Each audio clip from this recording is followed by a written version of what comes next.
آج کے دور میں کہ جہاں ظلم بھی ہوتا ہے اور ظلم کرنے والے دندناتے پھرتے ہیں، جہاں بغاوت بھی ہوتی ہے اور بغاوت کچل بھی دی جاتی ہے، یہ وہ دور ہے کہ جہاں انصاف کوڑیوں کے مول بک جاتا ہے، جہاں غریب روتا ہے اور امیر اس کی غربت پہ ہنستا ہے۔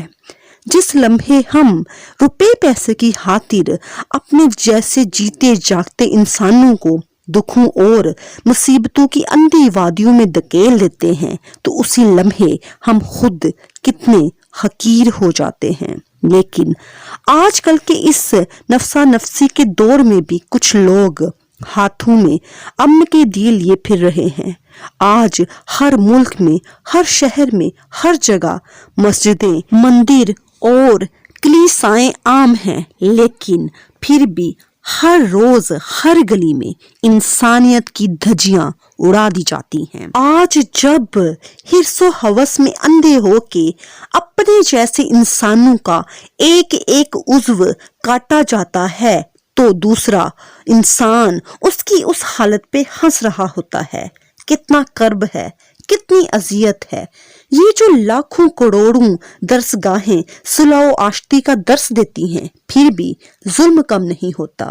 آج جب دنیا کے ایک حصے میں انسانیت سوز مظالم ڈھائے جاتے ہیں، عصمتیں لٹ جاتی ہیں، خوشیاں آہوں کا روپ دھار لیتی ہیں، تو دوسری طرف ہم انسانی حقوق کے بینرز اٹھا کے سڑکوں پہ نکل آتے ہیں، صرف اور صرف دکھاوے کے لیے۔ انسانی حقوق کی حفاظت کے لیے کتنے ہی انٹرنیشنل اور نیشنل ادارے، NGOs موجود ہیں، پھر بھی ہر روز ایک نئے ظلم سے صبح کا آغاز ہوتا ہے۔ یہ کیسا مذاق ہے؟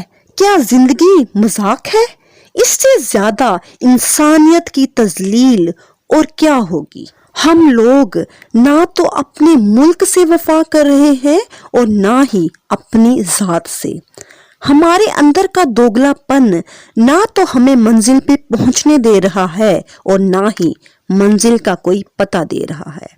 ایک طرف تو ہم یہ دعویٰ کرتے ہیں کہ ہمیں اپنے ملک سے بہت پیار ہے اور وقت آنے پر ہم اس کی خاطر جان بھی دے دیں گے، اور دوسری طرف ہم اپنے ہی لفظوں کی سچائی ثابت نہیں کر سکتے۔ یقین کریں، آپ کی زندگی اتنی قیمتی نہیں ہے جتنا قیمتی آپ کا وقار ہے۔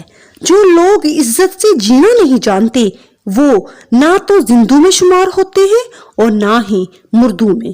وہ لوگ بھی تو ہیں جو وطن کی سرحدوں پہ کھڑے ہو کے ہر وقت زندگی اور موت کی جنگ لڑ رہے ہیں۔ وہ رات کو اس لیے ٹھیک طرح سو نہیں پاتے کیونکہ وہ آپ کی حفاظت کر رہے ہوتے ہیں۔ وہ اپنی نیند قربان کر کے آپ کو سکون کی نیند دے رہے ہیں۔ انہوں نے اپنے آپ کو اس لیے اذیت میں ڈالا ہوا ہے تاکہ آپ پہ کوئی آنچ نہ آئے، لیکن ان کے ان مخلصانہ جذبات کی نہ تو ہم قدر کرتے ہیں اور نہ ہی ان کا حوصلہ بڑھاتے ہیں۔ جن دشمنوں کے خلاف جنگ کر کے وہ ہماری عزت و ناموس کی حفاظت کر رہے ہیں، انہی دشمنوں کے گیت ہماری گلی گلی میں گونج رہے ہیں۔ ہم ان کے گیتوں میں اس قدر مگن ہو جاتے ہیں کہ مسجدوں سے نکلنے والی اذان کی آوازیں بھی نہیں سن پاتے۔ اللہ اکبر کی آواز تو کوئی نہیں سنتا، لیکن ان گیتوں کو سننے کے لیے ہمارے کان ہمیشہ کھلے رہتے۔ کیا ہم اپنی خواہشات کو دبا نہیں سکتے؟ کیا یہ تماشے بند نہیں کیے جا سکتے؟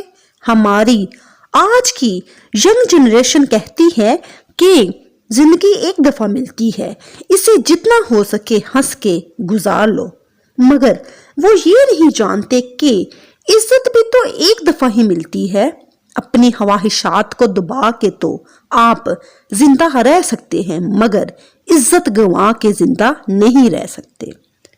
یہ سوچ متعصبانہ سوچ نہیں ہے، بلکہ یہ وہ حقیقتیں ہیں جنہیں ہم جان بوجھ کے نظر انداز کر دیتے ہیں۔ یاد رکھیں کہ دشمن ہمیں کبھی ہتھیاروں سے شکست نہیں دے سکے گا، لیکن وہ سوچ جو وہ پچھلے 72 سالوں سے ہمارے ذہنوں میں ٹھوس رہا ہے، اس کے ذریعے وہ ہمیں اور ہماری انا کو جیت لے، وہ ہمیں اندرونی طور پر آہستہ آہستہ کمزور کر رہا ہے، وہ ہماری ثقافت میں اپنا رنگ بھر رہا ہے۔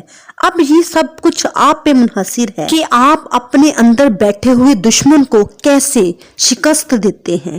آپ اپنی خواہشات اور آرزوؤں کے خلاف لڑ کے تو دیکھیں، یقین کریں کہ ایک دن آپ ضرور کامیاب ہوں گے۔